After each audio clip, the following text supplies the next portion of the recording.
Right now, it feels like humanity is standing at a major crossroads. And while this moment feels completely new and unprecedented, there's also something about it that is, well, alarmingly familiar. Today we're going to dig into why the path we choose right now could define the entire 21st century and how history might be sending us a pretty chilling warning. And this quote, it just nails it. We aren't living in an exact copy of the past, of course not. But the patterns, the pressures of our time, they're starting to rhyme with one of the most dangerous decades in all of modern history. Okay, so let's dive into our first section, history's frightening echo.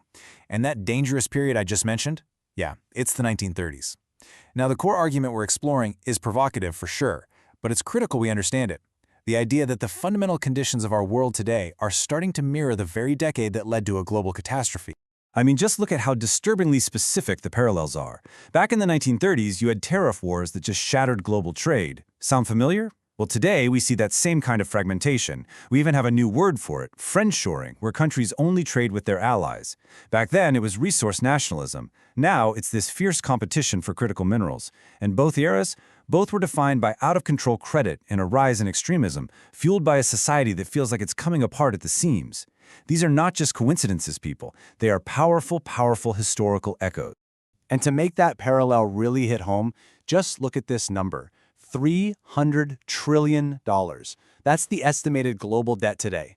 And listen, that isn't just a number on a spreadsheet. That is the weight, the immense pressure on our entire economic system, a system that is stretched to its absolute limit, just like it was in the 1930s.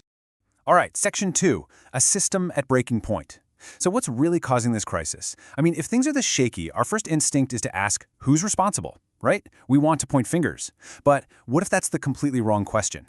This next part argues that to really understand the danger we're in, we can't be looking at individuals. We have to look at the system itself.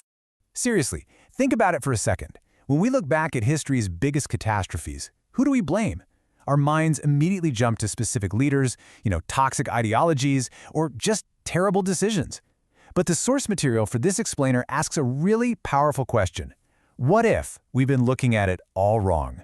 The central idea here is that the historical villains we all know, figures like Hitler or the militarists of the 1930s, they weren't the root cause of the crisis. No, they were the symptoms. They were the inevitable, predictable result of a system that was already fractured and collapsing under its own weight. And here's the crucial point. Disaster isn't random. It follows a recipe. And when these 5 conditions are met, credit stretched to its absolute limit, a massive wealth gap tearing society apart, new technology disrupting everything, resources getting monopolized, and global cooperation just falling apart, the system hits a tipping point. It's almost like a law of physics. A crisis becomes a structural certainty, just waiting for a spark. And the scary part is the source material argues that all 5 of these conditions are dangerously close to being met right now. So, moving to Section 3, the benevolence economics blueprint. Okay, so if the problem is systemic, baked into the system, then the solution has to be systemic too. And that brings us to the core proposal we're looking at today, a new paradigm called benevolence economics, and it's designed not just to patch up the old system, but to completely rewrite its fundamental rules. Benevolence economics, or, and I'll try my best with this, renxin jinji shui in Chinese, is presented as a practical, structural fix.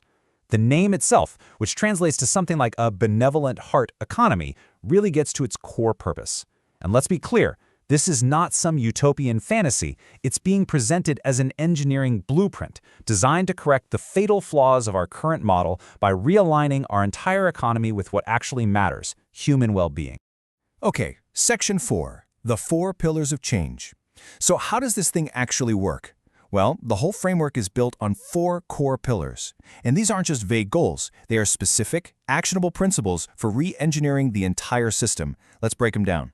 The 4 pillars are: first, replacing GDP with a totally new metric called SER. Second, re-incentivizing innovation. Third, actively managing the flow of credit. And fourth, upgrading global governance.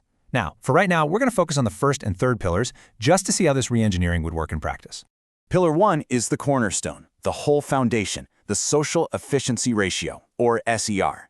Put simply, instead of measuring growth with GDP, SER measures how much real social good, like better healthcare or a cleaner environment, is created for every single dollar of credit. And the system is designed to be automatic. If SER is high, meaning credit is actually creating value for people, the system expands. If it's low, it tightens up. This directly ties the health of the economy to human progress, not just speculative bubbles. Pillar 3 makes things even more practical. It proposes managing credit with a clear positive list and a negative list. So capital is actively funneled toward things society actually needs, like housing and green tech. And at the same time, it's steered away from destructive stuff like real estate speculation and high-leverage derivatives, which are basically just a form of financial gambling. It's about turning credit from this river that fuels speculation into a river that actually builds a better future. All right, Section 5. 2 futures, 1 choice. And this brings us to the final and, honestly, the most critical takeaway from all this. The analysis concludes at this moment we're in. It isn't some complex puzzle with a million different solutions. It's a simple, it's a stark, and it's an unavoidable choice. On one side, you've got choice A. That's the default path. We just keep doing what we're doing. And the result? Well, it's exactly what the 1930s got. A worsening wealth gap, more resource competition, and an inevitable crisis and conflict. On the other side is choice B, consciously adopting a new paradigm, one where the economy is built from the ground up to serve human well-being. The stakes really couldn't be any clearer. And here's the most urgent message of all. There is no middle ground. The time for small tweaks, for gradual fixes, that's over.